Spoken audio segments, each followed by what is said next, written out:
Bismillahirrahmanirrahim. Assalamualaikum warahmatullahi wabarakatuh. Baik, kita mulai pelajaran kita terkait dengan limit fungsi. Untuk mempelajari tentang materi ini, di sini kita akan mulai dengan memberikan definisi cluster point atau titik cluster. Hal ini agar limit dari suatu fungsi itu bermakna. Artinya bermakna adalah bisa kita pertimbangkan atau bisa kita tentukan. Kenapa demikian? Karena pada konsepnya limit, katakanlah misalnya kita punya limit x menuju c, fx sama dengan L. Pada konsepnya kita kan tahu bahwa limit itu artinya fx mendekati L, nilainya mendekati L ketika x-nya dekat dengan c, tetapi x tidak sama dengan c, dan dekatnya itu sedekat mungkin.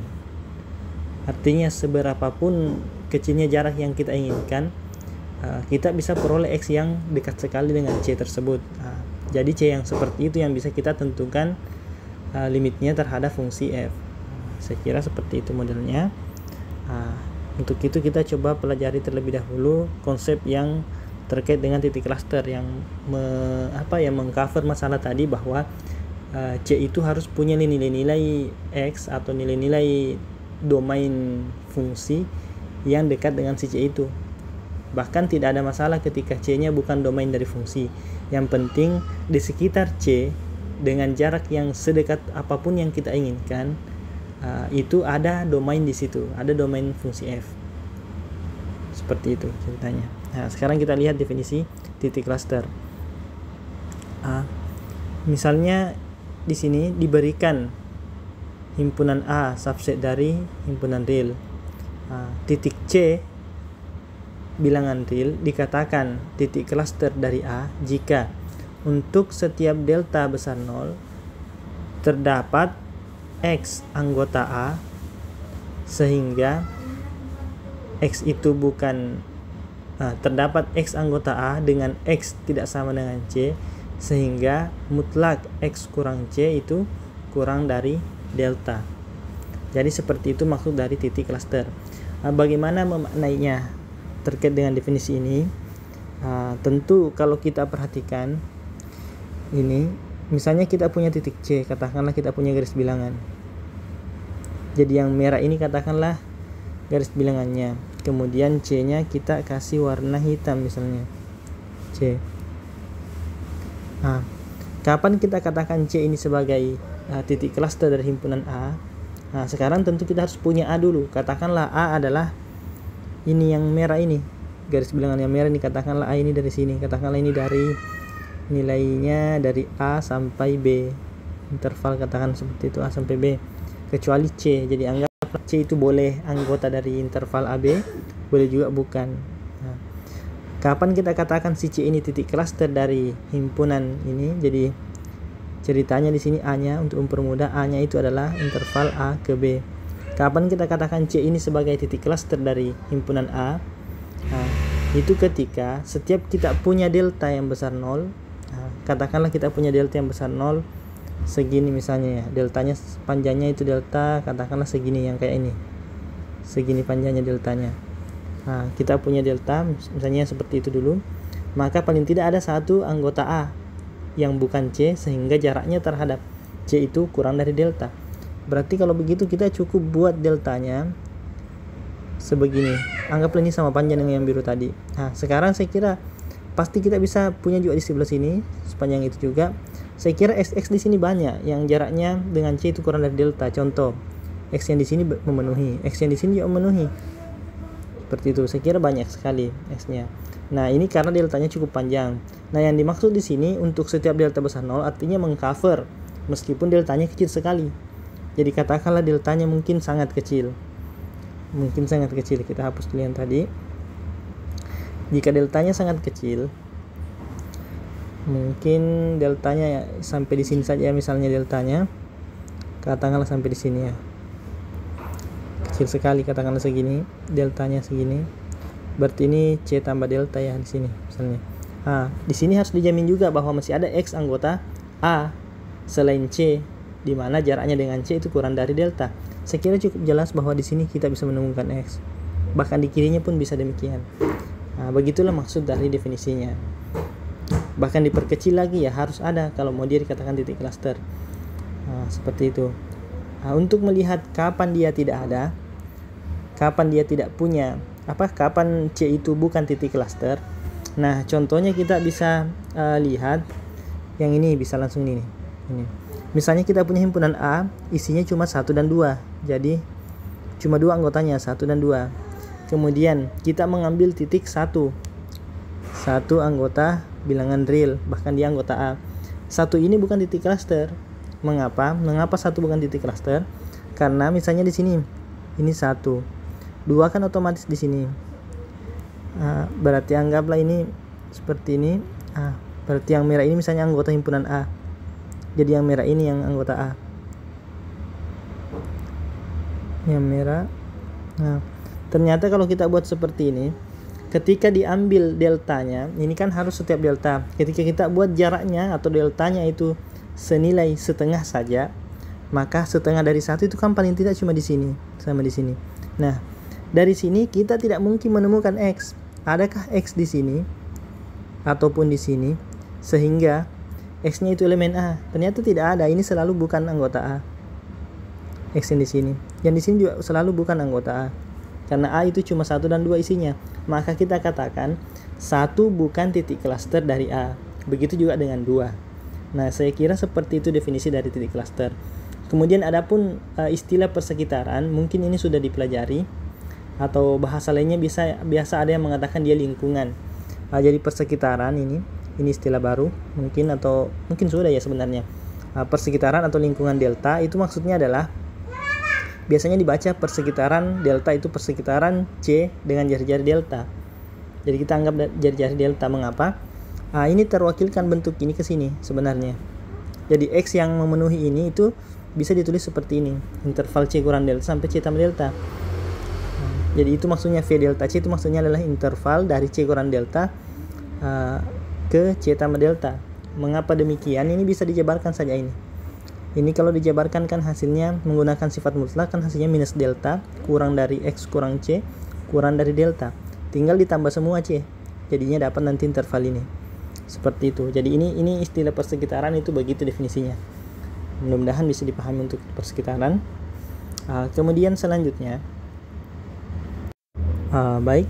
Kemudian selanjutnya itu ada teorema yang bisa kita jadikan sebagai syarat cukup sekaligus syarat perlu dari suatu titik atau suatu bilangan real dikatakan sebagai titik cluster suatu himpunan. Jadi ini merupakan syarat cukup sekaligus syarat perlu. Kita bisa lihat seperti ini teoremanya. Bilangan real C dikatakan sebagai titik cluster suatu himpunan bagian A ini himpunan bagian dari R, jika dan hanya jika terdapat barisan AN di himpunan A tadi, sedemikian sehingga AN ini konvergen ke C dan AN itu tidak sama dengan C untuk setiap N elemen asli. Jadi kalau kita bisa katakan, kalau kita punya ini makna lainnya, bahasa lainnya, kalau kita punya C sebagai titik cluster, maka titik cluster dari suatu himpunan A, maka pasti benar juga bahwa terdapat barisan AN yang termuat di himpunan A tersebut, sehingga barisan tersebut konvergen ke C, dan setiap suku di barisan tersebut itu tidak sama dengan C. Seperti itu. Yang kedua, jadi ada dua makna di sini. Itu makna pertama. Dalam hal ini merupakan syarat perlu bagi C titik cluster. Selanjutnya yang kedua, kita menyatakan sebagai syarat cukup. Syarat cukup dari C sebagai titik cluster. Nah, kita bisa katakan juga seperti ini. Kalau kita punya barisan AN yang termuat di himpunan A, di mana A ini subset dari real, sehingga AN ini konvergen ke C, dan AN tidak sama dengan C untuk setiap N, artinya semua suku-suku dari barisan AN itu tidak ada yang sama dengan C, maka bisa kita langsung katakan, bisa kita langsung katakan bahwa C ini adalah titik cluster dari himpunan A. Makanya kita katakan dia sebagai syarat cukup juga, karena cukup kita punya barisan yang seperti itu modelnya, maka kita pasti punya juga kesimpulan bahwa C itu adalah titik klaster dari himpunan A. Saya kira begitu maknanya untuk teorema ini. Bagaimana cara membuktikannya? Sebagaimana dengan yang ada pada maknanya, ada dua, maka buktinya pun ada dua. Di sini berarti ada dua arah. Yang pertama itu bentuk sebagai syarat perlunya atau syarat perlu dari C sebagai titik klaster, atau kita bisa katakan dia bukti dari kiri ke kanannya. Ini yang pertama, ini nanti konversnya dari kanan ke kiri. Kiri ke kanan artinya apa? Kita punya C sebagai titik klaster, maka dengan informasi itu kita pasti akan memperoleh juga ini bahwa ada barisan di A yang sifatnya seperti itu. Sekarang kita lihat. Kalau kita punya C titik klaster dari A, maka menurut definisi titik klaster, tentu sudah diberikan definisinya tadi. Coba kita ingat-ingat. C elemen real titik klaster A jika definisinya kan untuk setiap delta besar 0 terdapat X anggota A yang tidak sama dengan C, sehingga berlaku bahwa jarak X dengan C itu kurang dari delta. Ini kan definisi dari titik klaster. Sekarang kita punya informasi atau yang kita mau buktikan kan dari kiri ke kanannya. Berarti kita misalkan yang kirinya benar, yang kirinya kan C sebagai titik klaster. Berarti kita misalkan C titik klaster dari A, atau di sini bahasanya jika A titik klaster, maka menurut definisi titik klaster tentu setiap bilangan asli n seper n ini pasti nilainya positif. Jadi seper n ini pasti nilainya selalu besar dari 0. Maka kita bisa bayangkan seper n ini sebagai delta yang ada di atas sini tadi. Sesuai definisinya kan untuk setiap delta besar 0, berarti berapapun n-nya kan selalu besar 0 ini seper n. Sehingga deltanya itu bisa kita anggap sebagai delta yang memenuhi di atas definisi ini. Seperti itu. Akibatnya setelah kita punya itu seper n yang lebih besar dari 0, maka kita bisa katakan bahwa persekitaran seper n dari C itu pasti memuat paling tidak satu anggota di A. Katakanlah anggotanya itu adalah AN. Jadi kalau AN-nya itu 1, N-nya 1 berarti A1. Kalau N-nya 2 berarti A2. Selalu ada anggota di A yang berbeda dengan C. Ini kan definisinya berbeda. Jadi kalau kita mau simulasikan satu-satu supaya lebih jelas, mungkin bisa kita tulis seperti ini sebenarnya juga. Gini. Untuk delta sama dengan 1/1. Sebentar. Mungkin pakai ini saja ya. Ketika deltanya sama dengan 1/1, dalam hal ini n-nya 1. Ini kan jelas besar 0. Menurut definisi di atas, ini ikut yang ini. Berarti ada X-nya pakai A karena di sini A. Ada A1 elemen A di mana A1 ini tidak sama dengan C, sehingga A1 dengan C itu jaraknya kurang dari 1/1. Begitu. Kalau N-nya 2, berarti deltanya sama dengan 1/2, besar dari 0. Berarti ada A2 elemen A di mana A2 ini bukan C, dan jaraknya A2 kurang C itu kurang dari 1/2. Sehingga untuk seper N berlaku hal seperti itu. Berarti kalau deltanya kita teruskan, ini seper N pasti besar dari 0, berarti ada AN elemen A, AN-nya bukan C, sehingga AN kurang C itu kurang dari seper N. Akibatnya kita peroleh barisan AN, yaitu A1, A2, A3, dan seterusnya, dengan sifat setiap sukunya tidak ada yang sama dengan C, ini bisa dilihat, dan jaraknya terhadap C semuanya adalah seper N. Ini, makanya diperoleh bentuk barisan seperti ini modelnya. Nah, menurut konsep barisan sebelumnya telah dipelajari di pengantar analisis real yang pertama, bentuk barisan seperti ini dapat kita langsung katakan bahwa dia pasti konvergen ke C. Jadi AN pasti konvergen ke C ini. Sehingga kita sudah peroleh bahwa kalau kita punya C titik klaster, maka pasti bisa dikonstruksi suatu barisan AN yang termuat di A dengan suku-sukunya tidak ada yang sama dengan C dan konvergen juga ke C, seperti itu. Jadi sudah terbukti dari kiri kanannya. Sekarang kita coba lihat bukti dari kanan ke kirinya. Bagaimana bukti dari kanan ke kirinya atau konversnya?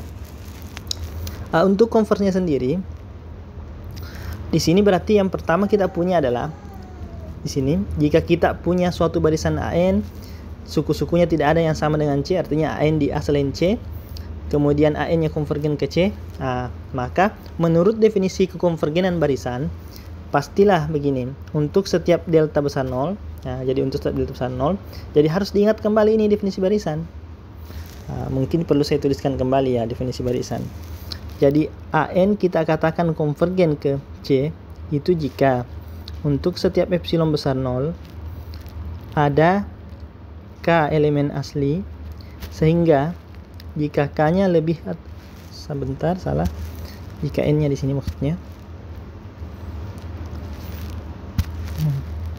terdapat K bilangan asli, sehingga jika N itu lebih atau sama dengan K, maka berlaku bahwa